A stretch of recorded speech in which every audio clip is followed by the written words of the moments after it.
선수 교체.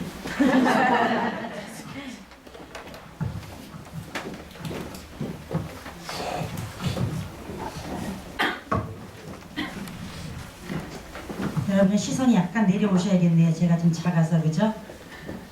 이제는 작은 열등감은 많이 해결됐어요. 왜냐면 주님이 너무 많은 걸 주셨기 때문에 더 이상 수정 부릴 수가 없더라고요. 이제 감사합니다. 말씀을 오늘은 다윗의 소원이라는 제목 가지고 함께 그 잘난 다윗이 어떤 소원을 가지고 있었을까, 우리도 소원이 있는데, 그래서 말씀을 나누겠습니다. 시편 51편 본문 말씀을 읽겠습니다. 시작. 하나님이여 내 속에 정한 마음을 창조하시고 내 안에 정직한 영을 새롭게 하소서. 나를 주 앞에서 쫓아내지 마시며 주의 성신을 내게서 거두지 마소서. 주의 구원의 즐거움을 내게 회복시키시고 자원하는 심령을 주사 나를 붙드소서. 그러하면 내가 범죄자에게 주의 도를 가르치리니 죄인들이 주께 돌아오리이다. 이 찬양을 한 두세 번 계속 부르기를 원했는데 눈치 없는 목사님이 나오셔서 끊어버렸어요. 그래서 이따 말씀 듣고 다시 한번 부르기를 합니다. 구약 성경의 다윗하면 우리는 바로 강인하고, 그죠? 다윗하면 우리 모르는 사람 아무도 없어요. 지금 막 이미지가 떠올라요, 그죠? 다윗 연결된 이미지가 막 떠오르죠? 강인하고 믿음이 좋은 사람을 떠올립니다. 우리가 알고 있듯이 다윗은 15살 정도의 사춘기 나이에 15살이면, 그쵸? 우리 오늘 드럼 친 건희 형제가 몇 살이죠? 18이야? 이야, 그렇게 많이 먹었어? 15살밖에 안 보이는데 얼굴이 너무 동안이라서 정확한 나이는 아니지만 이거 신학자를 따져보니까 15살 정도 추출하는 거예요. 15세 정도의 사춘기 나이에 자신의 몇 배나 되는, 골리앗이 이렇게 몇 배나 컸잖아요, 그죠? 몇 배나 되는 적군의 장수와 대결을 벌일 정도로 강한 믿음을 소유한 자였습니다. 우리 여기서 다 인정해요, 그죠? 또한 사울 왕이 악신이 들려 심한 두통과 스트레스를 받을 때 다윗이 하프를 연주하면 띠리링 띠리링 연주를 하면 사울 왕의 머리는 금세 맑아졌대요. 그것도 써있어요, 그죠? 맑아질 정도로 다윗은 음악에도 뛰어난 재능을 보이는 그야말로 다재다능한, 지금으로 말하면 뭐 엔터테인먼트, 요새 젊은이들 그걸 아직 요구하잖아요, 그죠? 연기도 잘하고 노래도 잘하고 이런 것도 다 잘나야 돼. 요즘 그걸 원하더라고요, 그죠? 요즘 제가 55세기 너무 감사해요. 내가 요새 20대라면 아이고 난 죽어야 돼. 다 잘난 사람 요구해가지고. 그래, 그야말로 다윗은 엔터테인먼트였어요. 또한 다윗은 얼마나 주님 찬양하는 것을 좋아했는지 왕의 체면도 상관없이 백성 앞에서 덩실덩실 춤을 추어서 마누라한테 잔소리까지 들었어요. 당신 뭐 하는 거야? 이러고. 그 정도로 다윗은 하나님 향한 믿음이 컸다는 거죠. 또한 다윗은 내가 예루살렘 이 화려한 성에서 이렇게 잘 먹고 잘 살고 있는데 우리 하나님의 성전은 아직 없어. 하나님께 송구스러워서 어떡하지? 성전을 건축해야겠다. 그런 멋진 마음까지 다짐하는 그런 좋은 인격의 소유자였었어요. 그래서 주님은 다윗아 괜찮아. 네 마음은 내 받을게. 너는 피를 흘렸기에 너는 건축을 안 될 것 같아. 너의 아들이 성전을 지을 거야. 라는 후손에 대한 비전까지도 주님과 함께 공유한 진짜 멋진 사람이었어요. 이만하면 우리는 다윗 왕에 대한 그 절대적인 존경과 부러움, 우리가 느끼는 거죠. 그렇게 위대한 다윗 왕이라는 칭호에 모두 공감하는 마음을 갖게 됩니다. 또한 그는 신약 성경에서 자주 사용되던 말처럼 다윗의 자손 예수여, 다윗의 자손 예수여라는 사람들이 많이 그 말을 썼어요. 아픈 사람들도 죽어가는 사람들도. 그렇죠? 그 정도로 다윗은 현 시대까지도 유명했던 사람이라는 거죠. 몇천 년 동안. 그래서 어느 정도 유명했냐면 모세처럼, 아니 모세보다 더 유대인들은 다윗의 자손 예수여 했을 것 같아요. 모세가 쓴 그 모세오경을 읽으면서도. 그런데 우리가 오늘 다윗이 썼다고 하는 시편 51편의 내용은 그런 다윗, 그런 위대하고 잘난 다윗의 모습은 전혀 찾아볼 수가 없습니다. 여러분이 시편 51편 오늘 처음 읽질 않으셨을 거예요. 자주 읽으셨을 거예요. 오늘 찬양팀의 마지막으로 불렀던 정결한 마음 주시옵소서 오 주님, 그게 오늘 51편의 찬양이니까요. 위대한 다윗왕, 전쟁에서 진 적이 없는 승리의 왕, 그리고 영감적인 연주를 기가 막히게 하는 다윗은 오늘 찾아볼 수가 없습니다. 시편 51편은 여러분 책을 한번 찾아보실래요? 제목이 있어요. 어떤 시는 제목이 없는 시가 있는가 하면 오늘 읽은 시는 제목이 있습니다.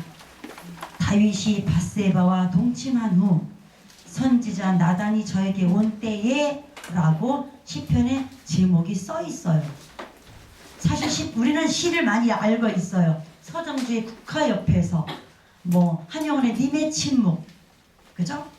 별, 이렇게 시 제목이 되게 멋있는데 이거는 시가 서술적인 시 제목이 다윗이 밧세바와 동침한 후 선지자 나단이 저에게 온 때에, 이게 시 제목이래요. 다른 시 제목도 많이 붙였거든요. 뭐 성전에 올라가는 노래는 뒤에 많습니다. 다윗이. 그런데 이건 이렇게 구체적으로 제목을 달았어요. 다윗의 솔직한 얘기죠. 이 제목만 봐도 내용 안 읽어도 알아. 야, 기분 그랬겠다. 그때 이 시를 썼다는 거예요. 다윗 왕이 치명적인 죄를 저지르고 나서 회개하면서 지은 시임을 우리는 알 수 있습니다. 다윗이 죄 지은 내용은요, 사무엘하 11장에 잘 나와 있습니다. 그래도 혹시 까먹었거나 잘 모르는 분을 위해서 잠깐 제가 OT를 하겠습니다. 어느 날 다윗 왕은 낮잠을 자고 일어났습니다. 그럴 수 있어요, 그죠? 다 부하 장수들은 이제 암몬 전쟁터에 보낸 상황입니다. 그리고 저녁에 낮잠을 자고 한 오후 4시쯤 낮잠을 자고 두리번 옥상에 올라가서, 성전 옥상에 올라가서 이렇게 산책을 합니다. 저녁에 심심해져서 옥상에 올라가 두리번거리다가 목욕하는 여자를 보고 정욕이 부릴 듯 합니다. 여기까지는 있을 수 있는 전 일이라고 생각해요.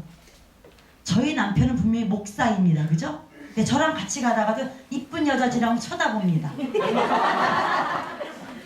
그건 정상인 거예요. 맞지 않나요? 전 초창에 삐졌어요. 어머, 무슨 전도사 거룩하지 않게 저런 여자를 쳐다봤나 그랬어요. 25년 산 지금 너무 이해가 됩니다. 그땐 제가 남자에 대해서 몰랐죠. 이젠 알아요. 25년 살았거든요. 남자 그래. 이해가 됩니다. 저녁에까지. 그런데 그 마음을 주체하지 못하고, 이제 남자 성도 여러분 잘 들으세요. 주체하지 못하고 부하들에게 저 여자가 누구인지 알아봐라 명령을 드립니다. 부하들이 보고를 합니다. 저 여자가 누구냐면요, 지금 전쟁터에 나간 그 충성스러운 부하 우리야 장수의 마누라래요. 이렇게 보고가 들어옵니다. 그래! 그러면 이미 보고를 들은 거잖아요. 그죠? 그 여자가 누군지 알았으면서도 들고 오라래요. 여기서부터가 이제 우리의 문제가 일어나는 거거든요. 다윗이 여기서 참았어야 돼 사실은요. 참지 못하고 그 여자를 데려다가, 왕의 명령은 아무도 어거 못해. 아무도. 그죠? 우리 이순신을 보면서 성질나는 게 선조 때문에 성질나잖아요.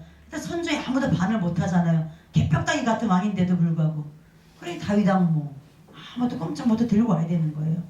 신하들이 무슨 저기 뭐 찬양을 하냐 그러면서 들고 왔을 거예요. 제가 그 부하라면 시끌시끌 했을 것 같아. 들고 와야지 뭐 어떻게. 들고 왔어요. 그리고 간음을 하고 다시 집으로 가라래요. 집으로 가 그래요. 여자한테. 못된 거예요. 이후 그 여자가 나 임신했어요로 연락을 보내와요. 몸종을 통해서. 이때 다윗은 자신의 죄를 감추기 위해서 머리를 씁니다. 이걸 JQ라래요. IQ도 아닙니다. JQ입니다. 잔머리. 잔머리는 사탄이 주는 거예요. 잔머리 굴리지 맙시다. 저도 자주 굴리거든요. 그때마다 여지없이 그것의 결말은 아니에요. 설사 잔머리 굴려서 잘됐다? 나중에는 하늘에 가서 혼납니다. 내 자식이 그만큼 혼납니다.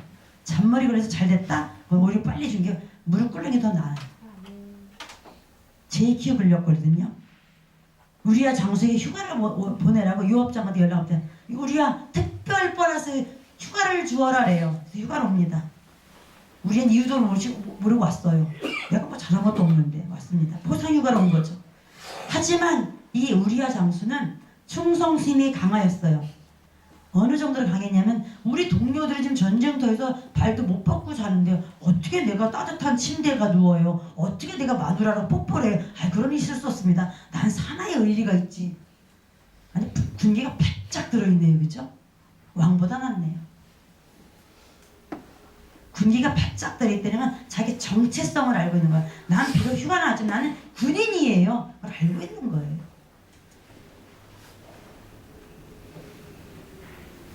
전쟁터에 있는 동료들과의 의리를 생각하면서 집에서 편히 자지 않겠다고 합니다. 이 군기가 바짝 든 모습으로 충성을 맹세하는 우리아를 어떻게 할 수 없었어요. 술을 먹여도 안 되고 집으로 안 들어가는 거예요. 다윗은 결국 그를 죽이기로 결심을 합니다. JQ의 성장이죠. JQ는 이렇게 계속 성장을 합니다. 사탄은 계속 활성화시킵니다. 결심하고 전쟁터에서 죽게 하도록 편지를 보냅니다. 요압한테. 이놈 죽는 곳에 냅둬. 죽었습니다. 죽었다는 연락이 옵니다. 그리고 너 네 남편 죽었다며 전쟁터에서 에휴 불쌍해 나랑 결혼하자. 결혼을 합니다. 아주 완벽한 시나리오. 여기까지는 아주 완벽하지 않아요? 완벽합니다. 여러분의 JQ 가지고 완벽한 시나리오를 했던 적이 있었나요? 없었나요? 저는 이 설교를 일주일 동안 준비하면서 너무 많은 것을 봤어요. 10대 때, 20대 때, 사춘기 때 결혼해서 얼마 전까지도. 앞으로도 저는 아마 JQ를 쓸 것 같아요. 늘 그놈은 저한테 유혹을 합니다. 한번 해봐.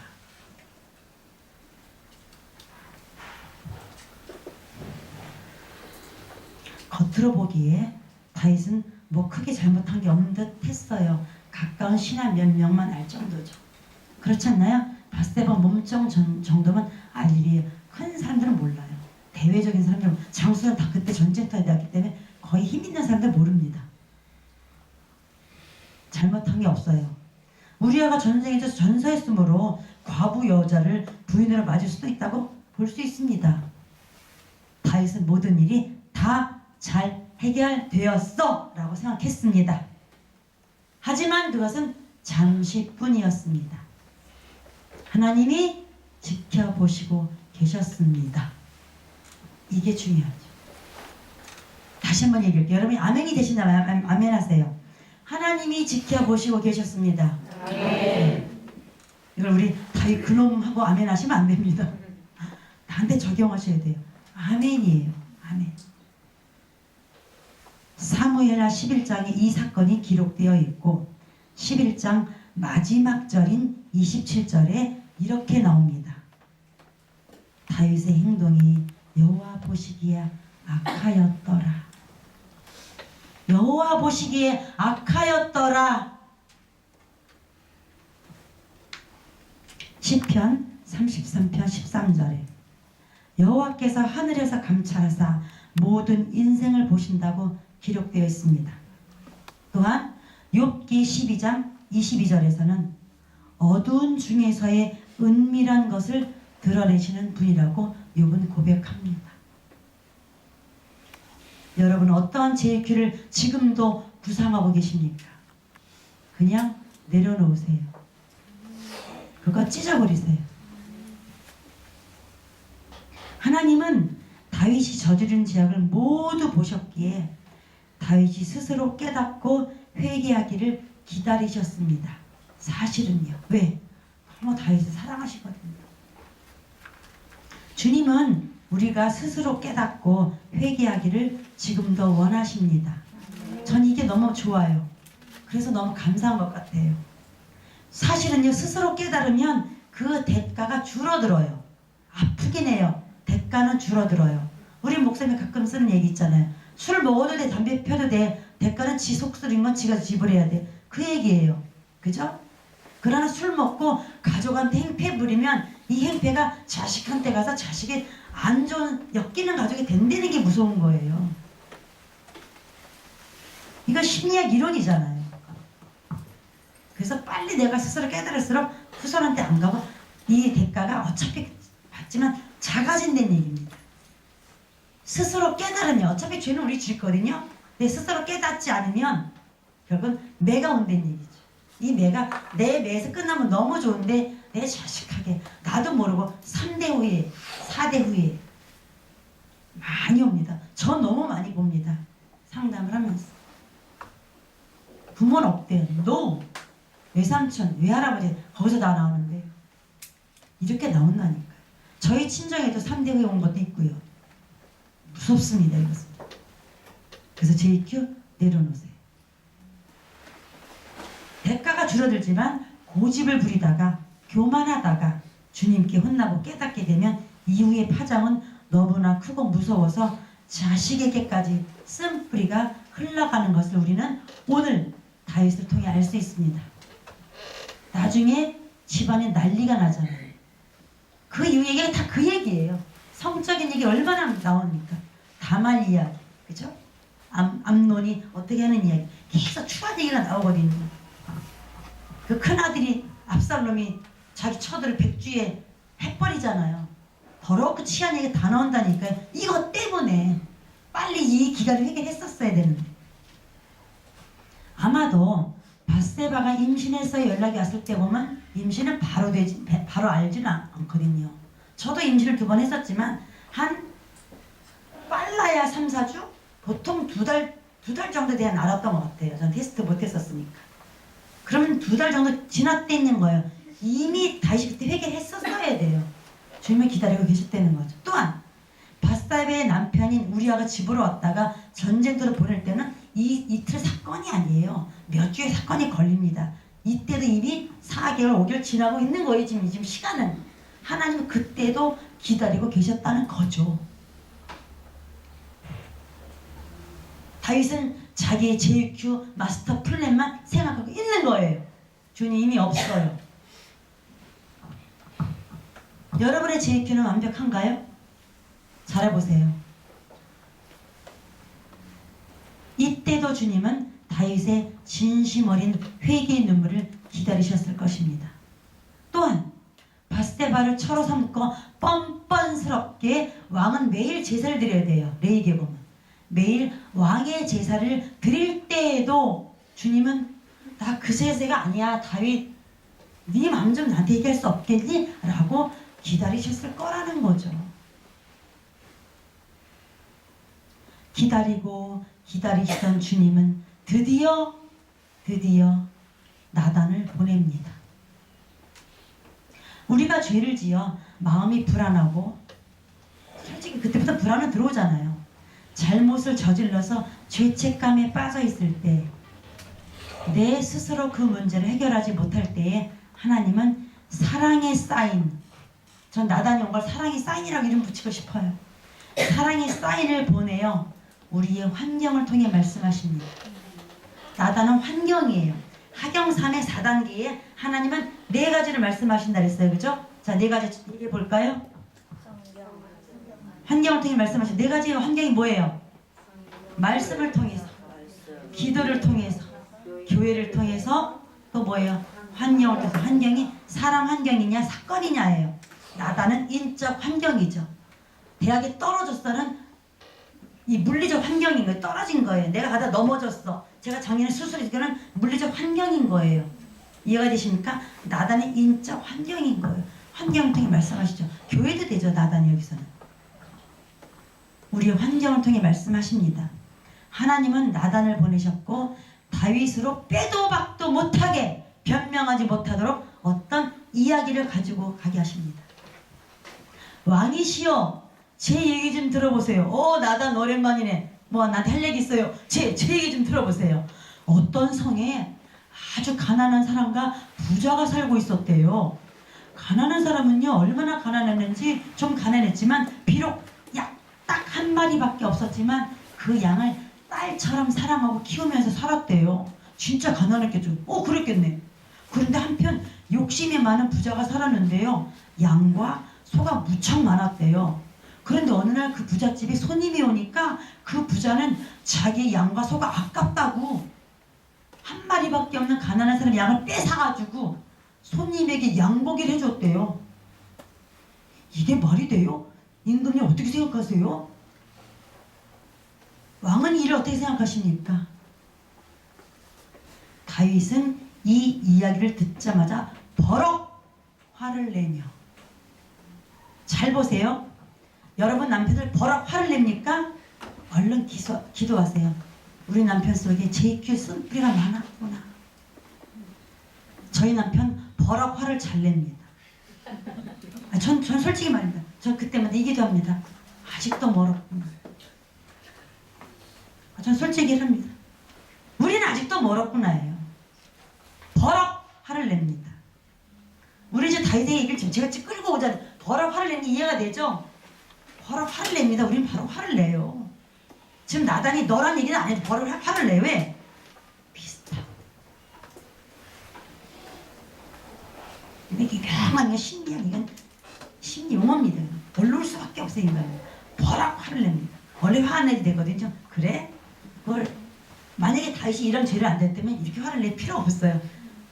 화를 낼 필요 없다니까요. 담담하게 정리하면 돼요. 버럭 화를 냅니다.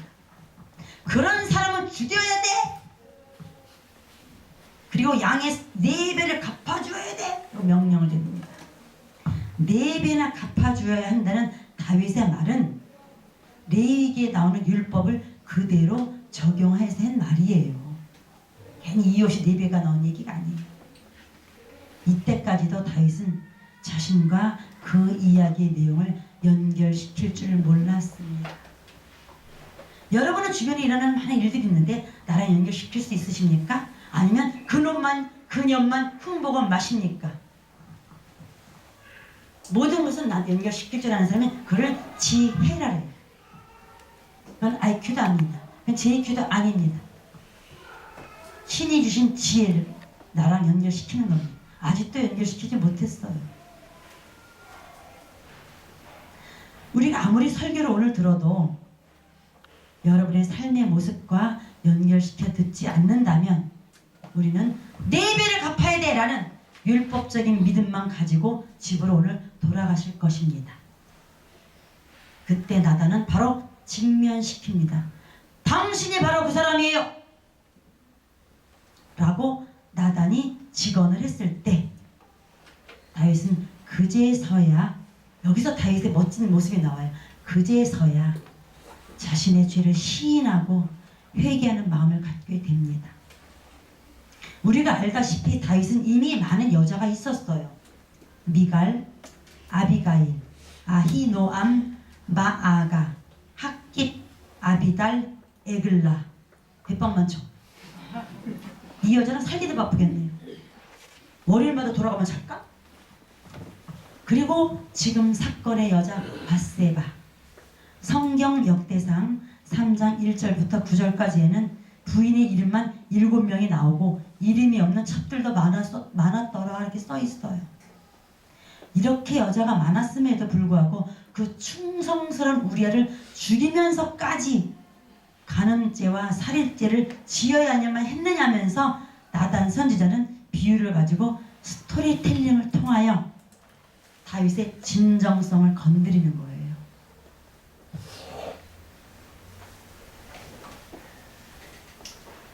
우리 지금 다윗 여자 좋았겠다. 8명 있으면 좋겠다. 지금 그리로 가시면 안 됩니다. 그거 제 큐입니다. 몇몇 남자분은 지금 그리로 가고 있어요. 차라리 그게 낫겠다. 그냥 그렇게 하세요. 그럼 자식들이 다 하게. 압살롬 같은 아들 낳으세요. 그럼. 우리는 다윗처럼 모두 다른 사람의 일에는 크게 분노하고 판단을 하면서 정의로운 칼날을 휘두릅니다. 저는 너무 그런 사람이에요. 누구 얘기들은 어쩜 그럴 수가 있어. 저는 정말 많이 그래요. 저는 정말 그런 인격이에요. 하지만 내 자신의 모습이 드러나는 것은 두려워해요. 사실 싫어해요. 안 드러나길 바래요. 당신이 바로 그런 나쁜 사람이잖아요 라고 누가 일깨워주면 우리는 아마도 다윗처럼 큰 소리로 화를 내면서 변명하느라 급급하고 오히려 그 말한 사람을 더 뒤집어 씌우기 위해서, 더 무시하기 위해서 큰 소리 칠 것입니다. 그게 우리 모두의 모습이에요. 그런데 다윗의 진정한 영성은 이때 빛을 발합니다. 사실 다윗은 왕이었기에 자신의 권력을 가지고 나단을 단칼에 죽일 수 있어요. 없나요? 있어요. 있어요. 아무도 뭘 할 수 없어요.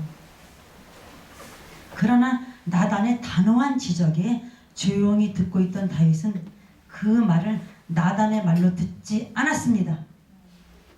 하나님의 경고의 말씀으로 들었다는 거죠. 전 여기서 순간 다윗은 살았구나 싶어요. 나도 살고 싶어요. 저도 그런 말씀에 맞아요. 저 그런 사람이에요. 저도 인정하고 싶어요. 그리고 내가 여호와께 죄를 범했습니다 라고 인정합니다. 그리고 오늘 시편을 기록합니다. 이걸 쓸 때요, 워드침에서 썼을까요? 뭐지 폼 잡고 썼을까요? 저는 상상을 해봤습니다. 어떤 마음으로 썼을까? 단숨에 썼을까? 너무 오래 걸렸을 것 같아요. 울면서 몸부림치면서 썼을 것 같아요. 그 커다란 죄책감에, 수치심에 죽을 것 같은, 나를 목독에서 왕으로 해주신 주님한테 내가 이렇게 할 수 있을까? 이 배은망덕한 내 자신, 자기를 때리며 썼을 것 같아요. 자기 가슴을 치면서 썼을 것 같아요. 제 생각에는. 여러분 어떤 시를 쓰고 싶으십니까? 막 달라 선포에 내 거 주세요만 쓰실 것입니까? 전 그것도 씁니다. 그러나 주님, 난 나를 알아요. 난 나의 심플을 압니다. 주님, 그런 시를 쓰시렵니까? 시편은 150편까지 있습니다. 맨 뒤에까지 가면 시편 시가 모세 시가 있죠. 중간중간에 다른 사람 시가 있죠. 오늘 우리는 51편 시를 읽었거든요. 뒤에 가서 드디어 성전에 올라가는 노래를 많이 지어요. 나 이제 성전에 올라갈 것 같아요. 예전에는 진짜 가는 내 마음이 아니었거든요. 이젠 성전에 올라갈 것 같아요. 그분이 나를 용서해 주셨거든요. 이젠 갈 것 같아요. 그 마음으로 제목이 성전에 올라가는 노래, 성전에 올라가는 노래 수없이 칩니다. 갈 때마다 마음이 다르거든요. 여러분 오늘 3층 어떻게 올라오셨습니까? 계단 맞네? 그리고 올라오셨습니까? 잘 있을까? 그리고 올라오셨습니까? 성전에 올라오는 노래를 마음으로 부르시면서 올라오세요. 주일날 올라오실 때만.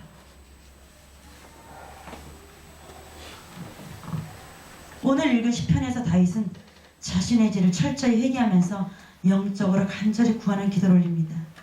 첫째, 10절에서 정한 마음을 창조해 주소서. 주님, 내 속에 정한 마음을 창조해 달라고 기도합니다. 순수한 마음을 주세요. 깨끗한 마음을 만들어 달라고 기도합니다. 이미 원죄로 더럽혀진 우리의 영혼은 순수하고 정한 마음이 잠시 있을 수 있어요. 그러나 이 깨끗한 마음을 오래 유지할 수 있는 힘은 우리에게 사실 없습니다. 우리는 어둠의 자식들이거든요.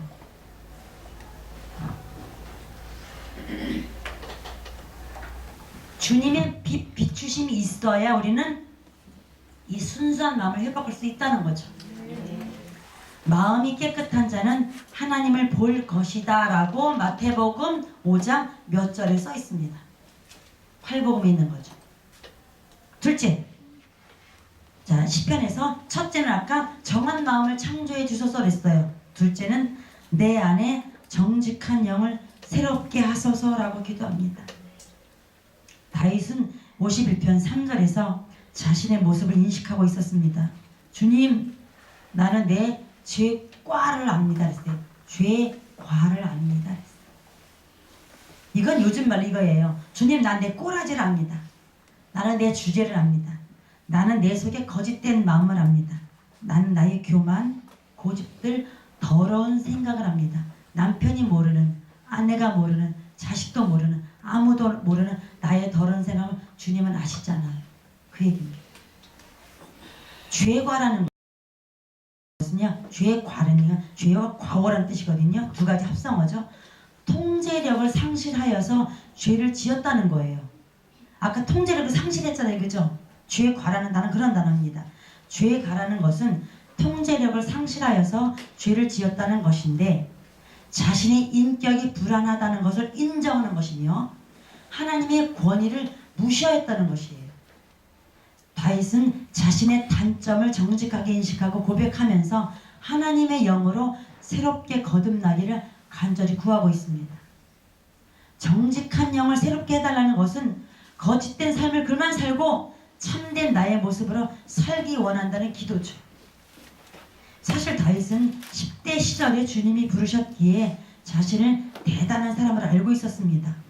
승승장구, 막히는 일이 없이 온 유대와 이스라엘을 다스리는 왕이 되었습니다. 이렇게 실패를 모르는 사람들이 걸리는 병이 있는데 이걸 바로 자기애적 성격 장애라고 얘기합니다. 다시요. 실패를 모르는 사람들이 걸리는 병이 있는데 자기애적 성격 장애예요. 이거는 거의 못 고칩니다. 신약에서도 불치병이라고 얘기합니다. 이들의 증세가 어떤 거냐면 나는 너무 잘났어.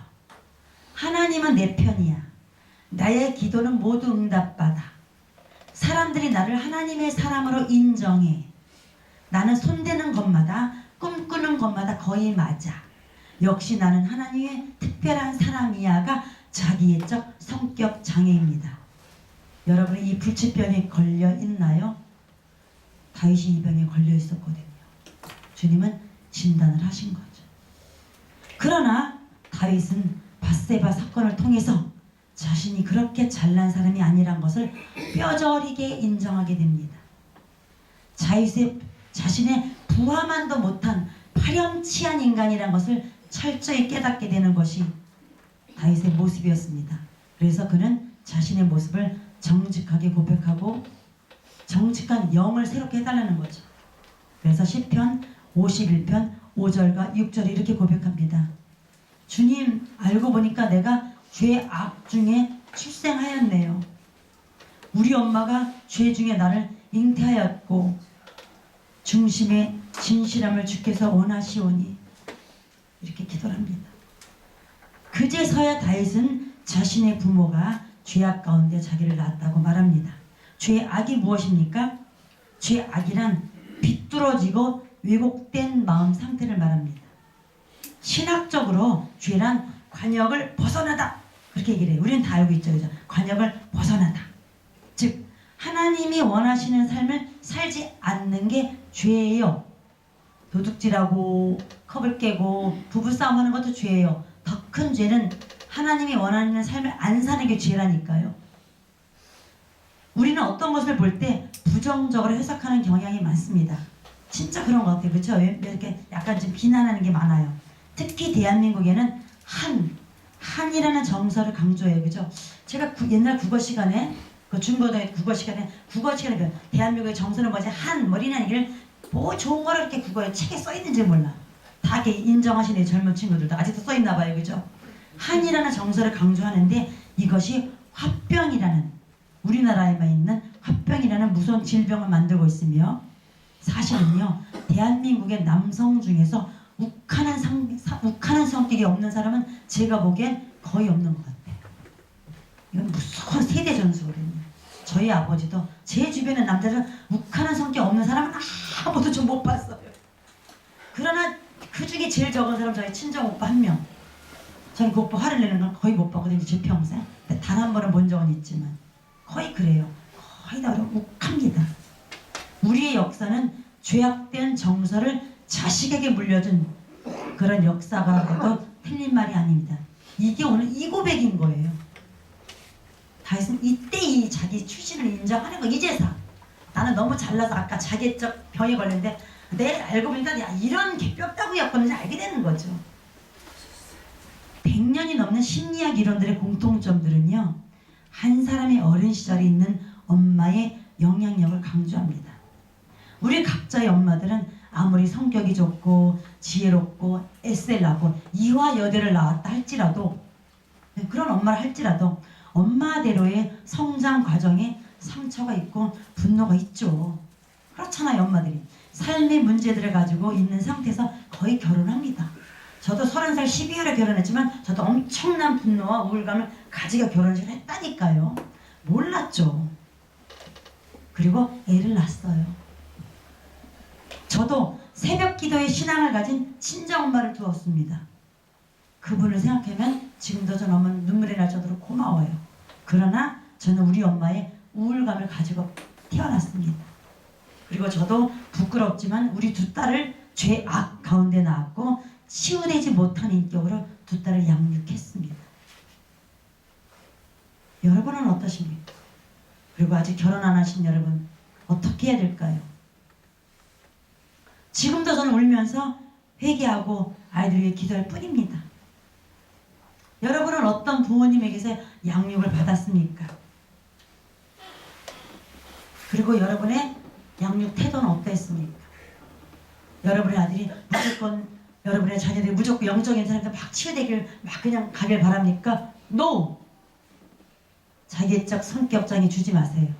다 잘 될 거, 잘 될 거. 아닙니다. 다윗은 자신이 잘 나갈 때는 자신의 성장 과정에서 약점을 몰랐습니다. 알고 싶지도 않았을 거예요. 영웅시 만들어버리고 우리 영웅 만들잖아요. 김정은 막 신이 돼 있잖아요. 모든 왕들은 자기를 영웅 만들거든요. 그러나 그가 그렇게 끔찍한 화렴치 않은 더러운 죄를 저지르게 된 배후에는 그의 심리적 약점이 늘 언제든지 있었다는 것을 이제 인식한 거죠. 자신의 어릴 적 출생부터 다시 주님과 함께 상처를 치유해 나가길 다윗은 간절히 바랬습니다. 주님, 우리 엄마가 죄인의 모습에서 나를 낳았군요. 그렇다면 내 인격 속에는 진실함은 하나도 없겠네요. 저는 결국 죄인이네요. 그 얘기를 하는 거예요. 많이 가졌으면서도 내가 이렇게 여자가 많은데도 불구하고 아무 잘못 없는 착한 사람을 죽일 정도로 내 속에 분노가, 소유욕, 욕심이 아직도 너무 많고 아주 못된 인간이군요. 저의 진실함을 인식하도록 주님 빛을 비추어 주소서 라고 다윗은 울면서 기도하고 있는 것입니다. 엊그제 금요일에 저는 5층 여기서 상담을 하잖아요. 잠깐 화장실 가다가 내려갔던데 어떤 여인의 절규하는 소리가 2층에서 막 들려왔습니다. 치유받으시는 것 같아요. 저는 들어가서 얼굴 확인할 필요는 없죠. 그때 저도 눈물이 났습니다. 전 이 설교를 준비하는 중이었기 때문에 더 그랬던 것 같아요.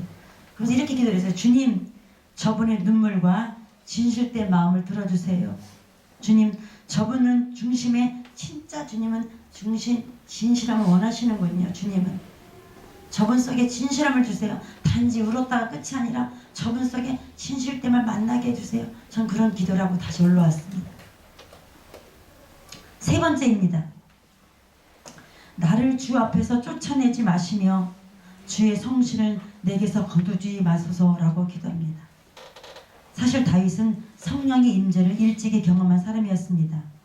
사무엘상 16장에 다윗이 사무엘로부터 기름 부음을 받는 장면이 나오는데 16장 13절에 사무엘이 기름불을 취하여 그 형제 중에서 그에게 부었더니 이날 이후로 다윗이 여호와의 신에게 여호와의 성령에 크게 감동되니라래요. 성령이 정말 이제 경험을 한 거예요. 이 기름 부은의 사건이 끝난 다음에 골리앗과 싸우게 된 거거든요. 그러니까 다윗은 이미 10대 때 성령이 충만한 성령 임재를 경험을 한 거죠. 그런데 왕이 된 지금 자신에게서 성령이 떠났음을 인식한 거예요. 그 어느 날인가 옥상에서 산책하다 여자한테 보고 나쁜 마음이 들었고 그걸 주체하지 못했고 그의 남편을 죽이라고 명령했고 그는 나의 악함 속에서 더 이상 성령은 계시지 않았구나. 그때 그분을 가셨구나. 다윗은 알게 된 거예요. 결국 본인은 알아요. 남 앞에서 쇼를 하거든요. 저도 역할을 합니다. 저는 알아요.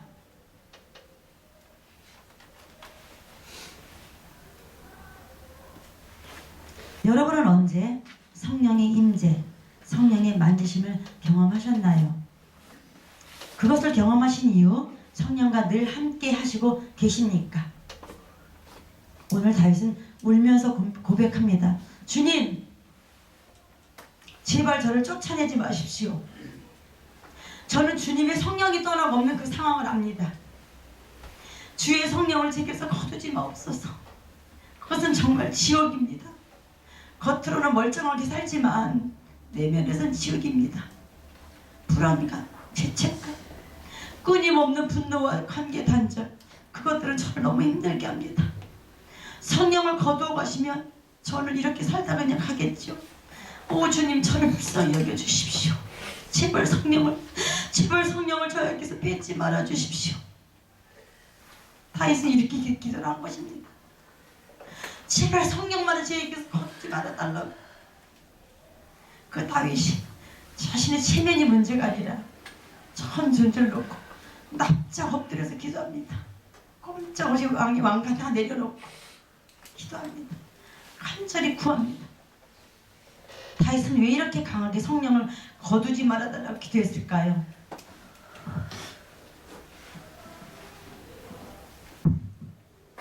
다윗은 성령이 임재했다가 떠난 사람의 결말을 가까이서 지켜봤기 때문에 이렇게 울면서 기도하는 거예요. 다윗은요, 자신의 인생 선배이며 장인 어른인 사울왕의 모습을 지켜보았거든요. 사울왕이 하나님 앞에서 불안한 인격을 처리하지 못하고 성령이 거두어지는 모습을 철저히 지켜보았기 때문에 다윗은 울면서 기도하는 거예요. 나 우리 장인 어른처럼 살지 않겠다는 거예요. 나 우리 장인처럼 그런 결말 안 되겠다는 거예요. 오늘 제가 여러분과 나누고 싶은 핵심 주제는 바로 이겁니다. 우리 누구나 죄를 짓고 실수할 수 있어요. 아마 죽을 때까지 우리는 죄를 짓겠죠. 그러나 그때 우리의 태도가 중요합니다. 그때 우리는 다윗처럼 나를 바라보고 회개하며 다시 성령을 달라고, 그분이 없이 날 살 수 없어요 주님, 그 고백해야 된다는 얘기죠. 그렇다면 하나님의 성령이 떠난 사람의 모습은 어떨까요? 우리는 사울왕을 통해서 그것을 배울 수 있습니다.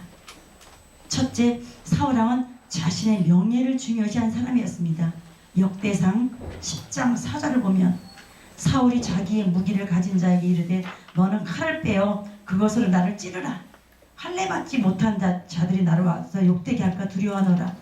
그러나 그의 무기를 가진 자가 심히 두려워하여 행하기를 원하지 아니하매 사울이 자기 칼을 뽑아서 그 위에 엎드러지니. 사울왕은요, 자신의 이름이 높아지고 위대하다는 소리를 듣는데 관심이 많았어요. 그의 삶은 철저히 자기 이름을 높이는데 뿌리를 두고 있었습니다. 사울은 자기 아들인 요나단이 자신의 명을 어기고 꿀을 조금 먹었을 때도 감히 자기를 우습게 여겼다고 죽일라 했어요, 아들을. 그 정도로 자기 이름이 높아지고 자기 체면이 깎이는 걸 못 견뎠어요. 그리고 사무엘이 사울왕이 잘못을 책망하라 했을 때 이렇게 말해요. 내가 잘못한 것은 알지만 사람들 앞에서 내 체면이 있잖아요. 내가 왕인데 나를 좀 인정해달라 그래요. 사울은 자신을 위해 기념비를 세울 정도였습니다. 남들에게 알려지는 것에 목숨을 걸었던 사람이에요. 어찌 보면 사울왕은 자기 명예 때문에 살고 자기 명예 때문에 자살한 사람입니다. 폼생폼사. 그래서 사울은 다른 나라 졸병들이 와서 나를 죽이고 욕하는 것을 두렵기에 스스로 장엄하게 자살합니다. 인간이 보기엔 장엄하게 전사했죠. 하나님 보기엔 절대 아닙니다. 그가 인생에서 가장 중요시했던 것은, 삶의 의미는 자기 이름과 명예였습니다. 잠시 눈을 감고 저의 질문에 마음으로 대답해 보시길 바랍니다. 여러분은 인생에서 가장 중요하게 생각하는 것은 무엇입니까? 두세 가지를 답해 보십시오. 여러분은 인생에서 가장 중요하게 생각하는 것은 무엇입니까?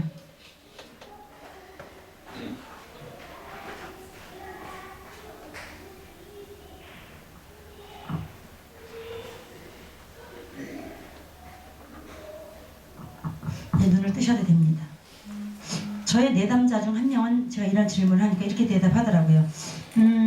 첫째는 가족, 둘째는 친구, 셋째는 나의 일이요. 이렇게 대답하더군요. 여러분은 무엇이라고 대답하셨습니까? 가족인가요? 건강인가요? 친구인가요? 아니면 출세? 대박 터뜨리는 성공입니까? 커다란 빌딩의 사장이 되는 건가요? 멋진 남자 만나는 것? 멋진 쭉쭉빵빵 여자 만나는 게 그들과 사랑 나누는 것? 아니면 주변에 많은 사람들이 와 정말 대단해요. 어떻게 그렇게 하셨어요? 라고 칭찬 듣는 것이 여러분 인생에 중요하게 여기시는 것입니까? 저도 여기 다 걸려요. 성령이 떠난 사람은 자신의 이름을 높이기 위해 자신의 욕심을 위해 인생을 삽니다.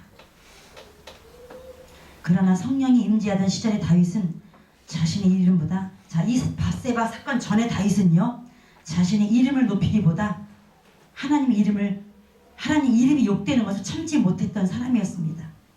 그는 자신보다 하나님 이름을 더 귀하게 여겼습니다. 그래서 그는 자신보다 몇 배나 덩치가 큰 골리앗에게 덤비는 거룩한 분노까지 냈던 사람이에요. 하나님의 이름이 무시당할 때 분노하는 사람은 하나님의 사람입니다. 내 이름이 무시당할 때 화를 내는 사람은 나를 높이는 사람입니다. 하나님의 이름이 무시당할 때 화를 내는 사람은 거룩한 사람입니다. 주님은 이런 사람을 귀하게 쓰십니다.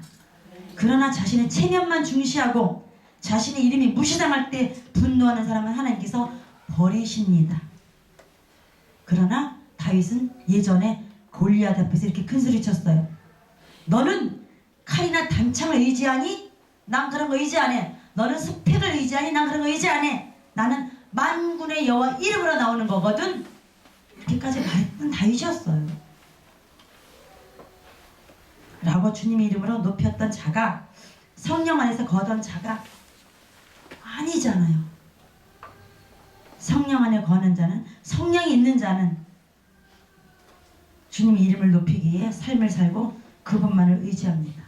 다시 한번 묻겠습니다. 여러분은 인생에서 가장 중요하게 생각하는 것은 무엇입니까? 다시 정리하는 시간이 되었으면 좋겠습니다. 사울왕에게서 성령이 떠난 두 번째 모습은 역대상 10장 13절에 나옵니다. 사울이 죽은 것은 여호와께 범죄하였기 때문이라. 그가 여호와의 말씀을 지키지 아니하고 또 신접한 자에게 가르치기를 청하고. 사울이 죽은 것은 하나님께 범죄하고 하나님 말씀을 지키지 않았기 때문입니다. 하나님께서 사무엘을 통해 사울에게 7일을 기다리라고 했는데 그는 7일을 기다리지 못하고 자기 마음대로 제사를 드립니다. 그리고 회개하지 않습니다. 또 아말렉을 다 죽이라고 했는데도 죽이지 않아요. 왜 그렇게 했냐고 사무엘이 야단을 쳤거든요. 그때 빨리 아까 다윗처럼 잘못했고 인정을 해야 되는데 이렇게 나온다. 당신의 하나님 이렇게 돼요. 그때 이미 나의 하나님은 아니라는 거예요. 무서운 거예요. 언어는 무식에서 나오는 건데 당신 하나님께 제사하려고 둘러댑니다. 이미 떠났죠. 우리 하나님이 아니라 당신 하나님, 사무엘 하나님이라고 무의식적으로 사울왕은 고백하고 있는 것입니다. 이때 사울왕이 다윗처럼 내가 잘못했어요 선지자님 인정했다면 사울의 인생은 평화롭게 마무리되었을 것입니다. 그러나 사울왕은 불순종했고 그는 하나님의 사람에게 대드는 영적 질서를 깨는 큰 죄를 줍니다. 성령이 떠난 사람은 자신의 잘못을 회개하지 않고 변명하게 급급하다는 거죠. 시편 32편 1절부터 6절에서 다윗은 이렇게 고백을 합니다. 그걸 제가 한번 저의 언어로 한번 해석해보면서 읽어보겠습니다. 허물에 잘못한 것을 용서함을 받고 그 죄가 사라진 사람은 복이 있습니다. 내가 죄 지은 것을 고백하지 아니할 때에, 고백하지 못할 때는 내가 얼마나 내면에서 지옥을 이루고 있는지 내 뼈가 상할 정도로 앙상해졌고 밥맛도 없어지고 살맛도 없어지더군요. 주님의 손길은 나를 확 누르시는데 내 진액이 다 사라져서 나의 영혼이 가뭄에 말라 비틀어져 버렸습니다. 그때서야 저는 주님께, 여호와께 나의 걸 다 자복해야겠다 생각하고 주님께 나의 죄를 고백하고 내 죄악을 숨기지 않고 주님께 다 말씀드렸어요. 그랬더니 주님께서는 내 죄악을 모두 용서해 주셨습니다. 그래서 저는 이제 말할 수 있습니다. 신앙이 경건한 여러분이 신앙이 경건하다면 여러분들은 주님을 만날 시간을 만들어서 주님께 기도하십시오. 아무리 인생에 커다란 쓰나미가 오더라도 잘 이겨낼 수 있는 힘을 주실 것입니다. 이게 시편 32편 1절부터 6절까지 얘기를 저의 언어로 쓴 것입니다. 셋째, 성령이 떠난 사울의 모습은 역대상 10장 14절을 봐야 합니다. 사울왕이 여호와께 묻지 아니하였으므로 여호와께서 그를 죽이시고 그 나라를 이새의 아들 다윗에게 넘겨주었더라. 기도는 하나님께 묻는 아름다운 태도입니다. 그러나 사울왕은 하나님께 묻지 않았습니다. 즉 사울은 하나님께 기도하지 않았습니다. 그는 하나님께 묻지 않고 자기 생각대로 했습니다. 자신이 왕으로 있는 이스라엘 나라가 위기에 처했을 때 나라를 위해 기도하고 제사장들과 함께 속죄의 예배를 드리는 것이 마땅하잖아요. 그죠? 근데 성전을 찾지 않고 무당을 찾아갑니다. 하나님께 묻지 않는 것은 성령이 떠났다는 증거입니다. 반면 다윗은 하나님께 계속 여쭤보는 믿음의 습관을 가지고 있었습니다. 다윗은 전쟁에 나갈 때마다 하나님께 물었습니다. 주님, 이 싸움을 해야 됩니까? 하지 말아야 됩니까? 또는 주님, 지금 싸울까요? 좀 나중에 싸울까요? 이렇게 구체적으로 물었어요. 다윗은 세세히 물어보고 행했습니다. 다윗은 자신의 전 존재가 주님과 함께하는 것임을 알았기에 주님께 구체적인 것들도 물으면서 나아갔습니다. 그것이 겸손한 것이며 하나님과 인격적인 관계입니다. 주님께 물어보지 않고 자기네 마음대로 하는 것은 비인격적이며 교만한 행동입니다. 인생이 제일 큰 사건은 결혼입니다. 그때 묻지 않고 하는 결혼, 이미 그렇게 하신 분은 회개하시고 앞으로 결혼을 남겨두신 분은 기도하시면서 하셔야 됩니다. 내가 원하는 상이 아니라 주님이 원하는 상을 만나셔야죠. 전 여기서 100점 만점에 한 70점이라 저를 고백하고 싶어요. 완전하지는 않지만 저는 70점 정도 주님의 뜻에 저는 여쭈었던 것 같아요. 그 기간에. 잘했다는 건 아닙니다. 그럼 90점 좀 하지. 그건 죄송해요. 그러나 저는 이 부분에 관해서는 그렇게 말씀드릴 수 있습니다. 하나님의 뜻을 묻고 그 뜻에 순종하는 것이 성령에 임재하는 사람의 증거입니다. 하나님과의 인격적인 관계를 맺은 사람들은 항상 하나님께 묻고 행동합니다. 반면 이력서에는 종교란에 기독교라고 쓰는데 성령의 임재가 떠난 사람은 종교는 기독교일지 모르지만 자신을 높이기 위해서 세상에 줄을 서려고 애를 씁니다. 잘 나가는 사람을 닮아가려고 벤치마킹을 하고 성공과 출세의 방법을 묻고 다니느라 거기에 시간과 돈을 쓰고들 있습니다. 사울왕도 처음에는 타인들의 비난에도 조용히 잠잠할 줄 알았던 겸손한 자였었어요. 사실은요. 사무엘상 10장 27절에 이스라엘 자손 중에 그보다 더 준수한 자가 없고라고 할 정도로 키도 크고 잘났던 사람이었다니까요. 처음부터 안 그랬어요. 그러나 그는 변질되었습니다. 변화와 변질은 분명히 다릅니다. 인간은 누구나 높아지게 되면 변질될 가능성이 크다는 사실을 알아야 됩니다. 사울왕도 죄를 지었고 위대한 다윗도 죄를 지었습니다. 여기까지는 똑같아요. 그죠? 성경에 나오는 인물, 모든 인물들도 죄를 지었고 오늘 우리도 다 죄를 짓고 삽니다. 저는 아마 오늘 저녁 안에 12시 안에도 죄를 질 것 같아요. 마무리 사무엘상 16장 14절에 여호와의 신이 사울에게서 떠난 게 나오죠. 부리신 악신이 여호와의 부리신 악신이 그를 번뇌케 한지라고 기록되어 있습니다. 다윗은 그때요 사울왕이 괴로워하는 모습을 아주 가까이서 보았어요. 수금을 연주했거든요. 바로 앞에서. 그러니까 정말 그 고통을 아주 가까이서 본 거예요. 그의 고통은 단순한 두통이나 스트레스가 아닌 그런 수준이었을 거예요. 성령이 떠난 자의 내적 어두움을 다윗은 누구보다 잘 알고 있었기에 이렇게 기도하는 거예요. 나를 주 앞에서 쫓아내지 마세요. 어떤 성공이 문제가 아니라는 얘기죠. 그렇죠? 주의 성령을 내게서 거두지 마옵소서. 그것이 얼마나 끔찍하고 무서운 줄 난 압니다. 그 얘기죠. 신약의 사도 바울도 성령의 임재가 얼마나 중요한가를 강조하고 있습니다. 데살로니가전서 5장 19절에서 22절까지 사도 바울은 성령을 소멸치 말며 예언을 멸시하지 말고 범사에 헤아려 좋은 것을 취하고 악은 모든 모양이라도 버려라 라고 권면합니다. 이렇게 회개 기도를 하면서 다윗은 성령이 임재했을 당시의 상태를 회상합니다. 내가 옛날에 성령이 충만했었지. 내가 골리앗 앞에서도 두렵지 않아. 그렇게 내가 의분이 있었던 난데 나 왜 이랬지? 내가 어디서부터 문제가 잘못됐지? 생각해 보는 거예요. 바세바 사건이 있기 전까지만 해도 난 주님과 친밀했는데 친구 같았는데 여호와는 나의 목자시니 그랬는데 나 왜 이러지? 나 이렇게 깜깜하지? 나 이게 예배를 드려도 이렇게 답답하지? 그는 알았기에 회복되길 기도하는 거죠. 그래서 51편 12절 오늘 본문에 있는 것처럼 주의 구원의 즐거움을 내게 회복시켜 주세요. 구원의 즐거움을 회복시켜 주세요라고 기도합니다. 세상에는 수많은 즐거움이 있습니다. 이발을 하면 하루가 행복하다네요. 목욕을 하면 일주일이 기쁘대요. 요즘은 안 그래요. 요즘은 맨날 목욕해야 되겠죠. 새 차를 사면 한 달이 기쁘대네요. 그런가요? 전 별로 안 그러는데. 집을 새로 지으면 1년이 기쁘대요. 그런데 평생 행복하려면 뭘 해야 될까요? 결혼 잘해야 되나요? 전혀 아닙니다. 정직하래요. 영국 속담이에요.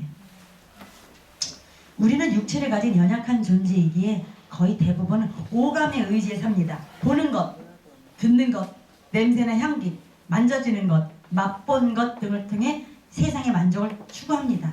이러한 것은 세상적이고 눈에 보이는 것을 쫓아가는 삶의 태도죠. 멋지게 장식된 식당에 가서 맛있는 음식을 먹는 것도 삶에서의 만족일 수 있어요. 저도 좋아요, 그런 걸요. 그러나 아무리 삶에서 즐거운 일이 있어도 사실은 그때뿐이에요. 그죠? 제가 구정이 미국을 갔다 왔잖아요. 그때뿐이에요. 그때뿐이에요.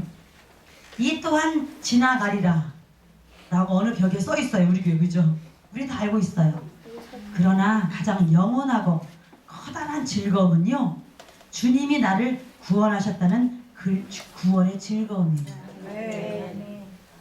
다윗은 처음으로 주님을 영접하고 죄사함을 받았던 구원의 즐거움을 분명히 기억하고 있었습니다. 여러분은 언제 주님을 영접하셨습니까? 그때의 감동과 눈물 콧물 흘리며 자신을 주께 드리는 항복의 기도를 드리던 그때 순수한 영혼의 즐거움을 지금도 유지하고 계신가요? 그런 사람은 성령의 임재가 늘 있는 분이시겠죠. 그런데 다윗은 죄를 지었고 죄책감에 괴로워서 그 평화로운 구원의 즐거움을 상실했다고 인정합니다. 다시 회복시켜달라고 기도합니다. 그렇게 구원의 즐거움이 회복된 사람은 12절에 있습니다. 어떤 마음이 드느냐? 자원하는 마음이 든다는 거죠. 자원하는 마음. 성령이 회복된 사람은 어떤 마음이 든다고요? 자원하는 마음이 든다는 거예요. 그래서 목사님이 억지로 하시는 얘기 하지 말라는 얘기는 성령 없이 하지 말라는 게 그 얘기예요. 기쁨만 하는 사람은요, 이미 난 성령 임재하는 거예요. 전 그런 모습을 사역자를 통해서 보고 주방하는 분들 봐요. 저분들 이력서에 별로 행복할 일이 없는데 왜 웃고 있지? 그 얘기죠. 난 그 영원한 즐거움이 있어. 세상 한두 번 즐거움만 말고 난 그 영원한 그것 때문에 나 오늘도 웃고 있거든요. 그 얘기를 하는 거죠.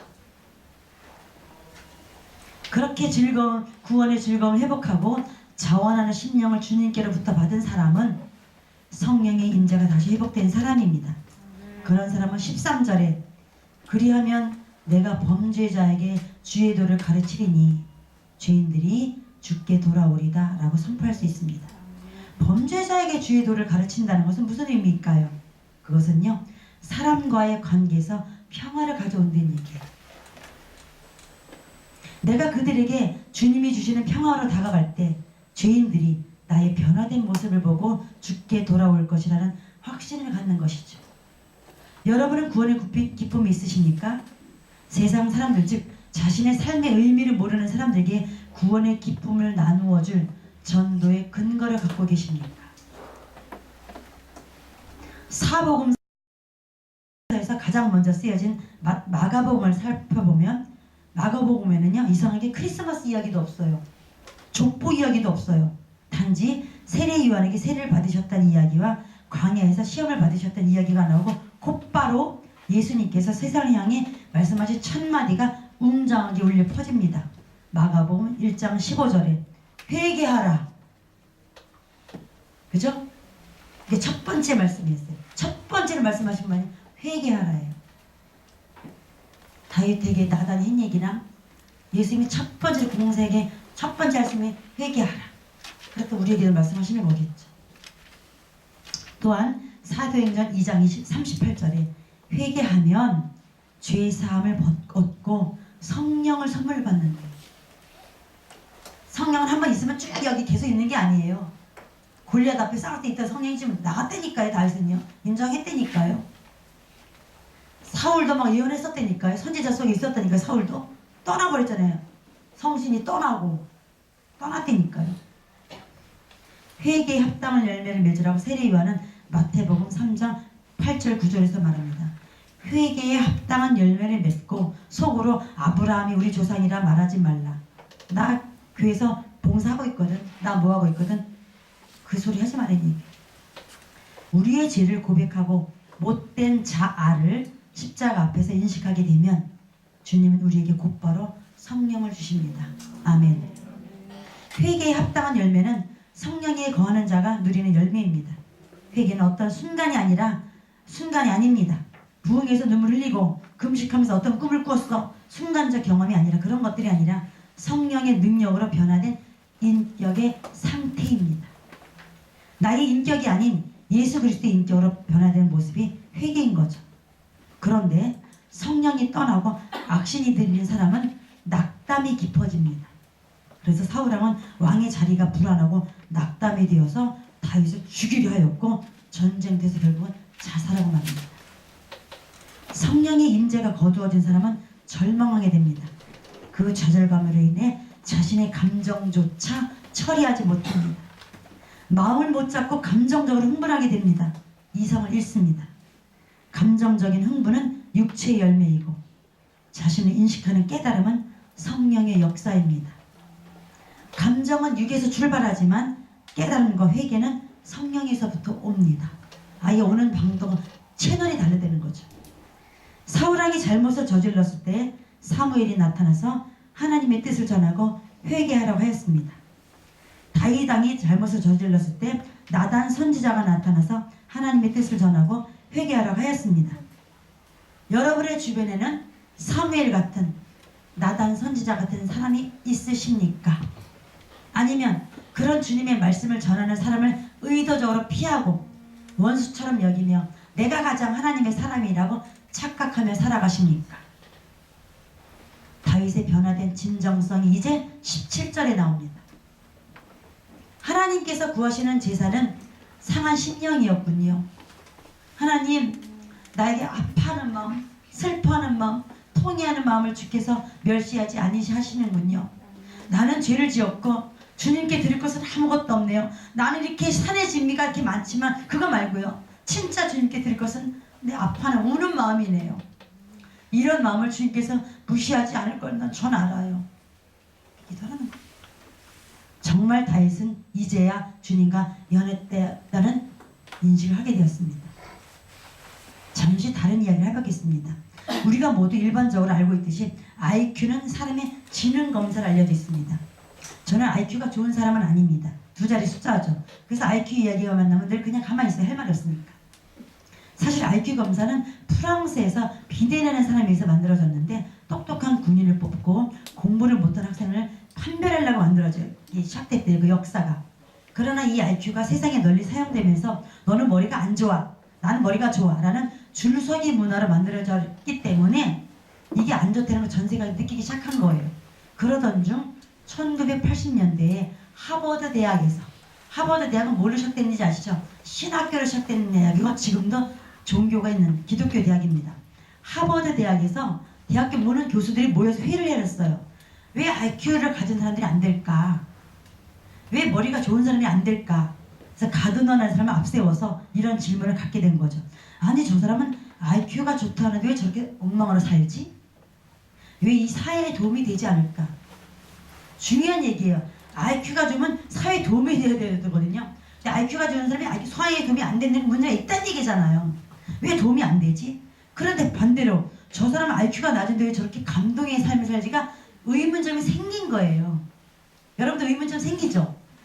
저를 보세요. 난 IQ가 2자리인데 이렇게 행복하잖아요. IQ가 다가 아니면 게 이들이 찾은 거에 하버드 대학이니까 아마 하나님이 주신 사인 같아요. 그래서 이제 연구를 했어요. 몇십 년에 걸쳐서 수억을 들여 연구한 거예요. 그리고 그들은 모든 인간에는 신이 재능을 주셨구나. 비네, 네가 연구 틀렸어. IQ가 아니야. 공부가 아니야. 수학 문제가 아니야. 그게 있는데 8가지 재능이 있다고 찾아낸 거죠. 그것은 제가 읽을게요. 언어지능, 논리수학지능, 인간친화지능, 자기성찰지능, 공간지능, 음악지능, 신체운동지능, 그리고 자연지능 이렇게 8가지 얘기합니다. 가드너 박사가 이렇게 찾았어요. 이렇게 세상에서 긍정적인 영향을 끼쳤던 사람들과 천재들, 자신의 분야에서 행복하고 타인에게 유익을 끼치는 삶을 살펴봤더니 글쎄요, 보세요. 이 8가지 지능 중에서 찾아봤더니 그 중에서 한 가지 공통점이 있다는 거죠. 그게 뭐냐면 8가지 지능 중에서 모두 공통적인 지능을 갖고 있는 게 그게 뭐냐면 자기 성찰 지능이었다는 거예요. 이해가 되시죠? 저는 8가지 중에서 제 1번이 저는 음악 지능이거든요. 전 1번이. 전 2번이 자기 성찰 지능이에요. 그러니까 1, 2, 3이 다 있는데 모든 사람은 3개가 있는데 그 3개 중에 그 성공한 사람, 이웃의 유익에 끼치는 영향이 있는 사람들은 다 3가지 속에 있길 자기 성찰 지능이 다 포함되어 있더라는 거예요. 이해가 되십니까? 8가지 중에 8가지 우리는 다 없거든요. 다 3가지가 있대요. 근데 이 3가지 중에 요거는 다 있더라는 거죠. 그 유익한 현저들이 있는 사람은. 중요한 얘기, 이 얘기가. 즉 아무리 음악을 잘해도 수학적 실력이 뛰어나도 그림을 잘 그려도 자기를 성찰하지 못한 사람은 남을 괴롭히다 가더래요. 그런데 자신의 재능을 마음껏 발휘하지 못하고 그저 의미 없이 살아갔지만 자기 성찰 지능, 즉 자신을 돌아보는 지능이 있는 사람은 다른 지능이 있는 사람보다 더 충만하게 삶을 살더라는 거죠. 주님은 사울왕에게 사무엘을 보내셨어요. 그죠? 다윗에게는 나단을 보내셔서 너 자신을 성찰해 보라고 하셨어요. 오늘 우리는 주일 설교를 듣고 있습니다. 오늘 제가 나눴던 이 말씀이 여러분의 자기 성찰 지능을 활성화시킨다면 여러분은 아마 이후부터 자신도 행복하고 남도 행복할 것입니다. 네. 자기 성찰 지능이란 뭘까요? 난 누구지? 난 오늘 주일날 왜 여기 있지? 난 내가 이걸 해야만 하는 이유가 무엇일까? 내 삶의 목적은 무엇이지? 라는 근본적인 질문을 자주 자기 자신에게 하는 사람이 자기 성찰 지능이 높다래요. 그런데 우리나라 이런 질문을 할 기회를 안 주죠. 수능 볼 때까지. 나중에 해. 20살 먹어서 해. 그래서 우리나라가 나쁜 나라인 거예요. 이 부분에 관한. 즉 기도하는 사람은요 자기 성찰 지능이 높은 사람이겠죠? 왜? 기도할 때 이런 얘기가 나오니까요. 하나님이 만드신 피조물 중에서 스스로에게 묻고 스스로가 답을 구하는 자기 성찰의 능력은 인간만이 가지고 있대요. 강아지가 전봇대 오줌 찍 싼다면 난 여기다 왜 오줌을 쌌을까? 안 그래요. 영역 표시한 것 뿐이죠. 인간만이 한다는 거예요. 그래서 유명한 속담 있잖아요. 배부른 돼지가 될래? 배고픈 소크라테스가 될래? 우리나라는 지금 다 배부른 돼지가 되려고 혈안이 돼 있습니다. 무조건 잘 나가고 성공하는 것이 중요한 것이 아니라 실수로부터 교훈을 얻고 자기 성찰 지능을 통해 긍정적인 변화를 이끄는 것이 주님이 우리에게 주시는 고난의 의미이고 죄에 대한 해결 방법입니다. 내가 그때 그래서 이런 마음을 가졌구나. 내가 어릴 적에 그런 경험이 있어서 그런 사람만 보면 화가 나고 두려움이 생기는구나. 나는 이런 방법을 하면 공부가 집중이 되지만 이럴 때 내 마음이 약해서 산만해져서 공부가 안 되는구나. 내가 교만했더니 주님께서 나를 낮추시는구나. 내가 요즘 물질만 쫓았더니 주님만 바라보라고 물질 훈련을 주시는구나. 내가 사람을 너무 의지했더니 내 주변에 사람을 떠나게 하시는구나. 이게 자기 성찰 지능이 높은 사람이 자기 자신을 하는 이야기예요. 남 탓하지 맙시다. 자기 자신 얘기를 하세요. 거기서 주님이 그때 대답을 해주십니다. 어떤 지능이라고요? 자기 성찰 지능. 이러한 자기 성찰은 곧 성령의 비추심입니다. 맞지 않나요? 나는 내 안에 어둠을 볼 수 없어요. 사실 그런 용기도 없고요. 왜? 너무 힘들고 되면 창피하니까. 예수님을 믿노라 하지만 진정으로 자신의 모습을 들여다보지 못한 사람에게는 영적인 어둠이 도사리고 있습니다. 한 줄기 빛 조가리도 없으면서 세상을 밝히겠대. 착각이에요. 그죠? 그런 사람 먼저 자신 안에 있는 어둠을 발견하고 빛 대신 주님을 통하여 그 어둠을 몰아내야 합니다. 나의 죄악됨을 고백하고 사랑에 충만하신 예수님의 인격을 진정으로 인정하고 받아들일 때 예수님 스스로, 주님 스스로 내 안에 잠재해 계셔서 내 안에 있는 어둠을 몰아내 주십니다. 인생의 온갖 역경을 체험했어요. 다 했습니다. 진짜 인생에 수많은 일을 경험했어요. 온갖 역경을 체험했죠. 그런 다윗이 시편 23편 3절에서 내 영혼을 소생시키시고 주님의 이름을 위하여 나를 참된 길로, 나를 의의 길로, 나를 주님의 길로 인도하시는 주님을 찬양합니다. 내 영혼 죽었어요. 바닥이었어요. 더 이상 희망이 없어요. 나는 그 죄를 생각하면 너무 끔찍하고 누가 할까 두려워요. 내 영혼이 바닥을 치고 있을 때 괜찮아. 내가 너를 십자가에 죽었거든. 괜찮아. 데틀라스타임 내가 다 해결했어. 내 보혈의 피를 믿니? 괜찮아. 아들아 힘을 내려. 내 영혼을 소생시키시고 그 경험을 했기 때문에 나는 진짜 소원은 뭔지 아세요? 난 여호와의 집에 영원히 거하는 거예요. 23편의 마지막 있습니다. 여러분의 소원은 무엇인가요? 성령의 임재를 다시 경험한 다윗은 주님의 이름을 높이며 주님께 묻고 절망 가운데서도 회개하는 마음으로 소망을 찾아가는 삶을 살아갔습니다. 오늘도 우리는 죄를 지을 수밖에 없죠. 그런 우리를 아시고 우리 영혼을 회복시켜 주시는 주님께 정직한 마음으로 나아가길 원합니다. 높으신 주님을 위해 진정한 나를 돌아보고 주님이 원하시는 삶을 위해 살아가는 보성교회 성도들이 되기를 소원합니다. 기도하겠습니다. 주님, 어느 날 모든 것이 다 백일하에 드러날 것이라고 주님 말씀하셨습니다. 그런 문장을 읽을 때 저는 갑자기 숨이 턱 막힙니다. 나 이거 들키면 어떡하지?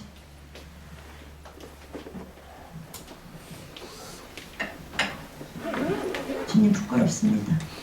잘못했습니다. 겉으로 멀쩡한 척했지만 그거 말고요. 주님 잘못했습니다. 그럼에도 불구하고 성령 우리에게서 빼앗아가지 마시옵소서. 우리 성령이 너무 필요합니다. 우리 주님 없이는 안 됩니다. 정직한 영혼, 그 깨끗한 마음을 주셔서 그 주님 오늘도 초청하고 주님 이래 나를 돌아보고 내가 이런 사람이었구나. 내가 이것밖에 안 되구나. 다시 고백하고 나 힘으로 살아가는 것이 아니라 주님께서 변질되어가는 나를 달아보시고 변화되어가라고 새로운 피조물이 되어가라고 이끄시는 그 주님의 손길을 그 주님의 눈빛을 바라보기를 합니다. 그래서 오늘도 다시 힘을 내어 내 삶의 터전으로 갈 때 나를 돌아보는 자기 성찰 지능을 이미 주셨고 그걸 잘 활용할 수 있는 지혜로운 우리가 될 수 있도록 축복하여 주시옵소서. 예수님의 이름으로 기도드렸습니다. 아멘.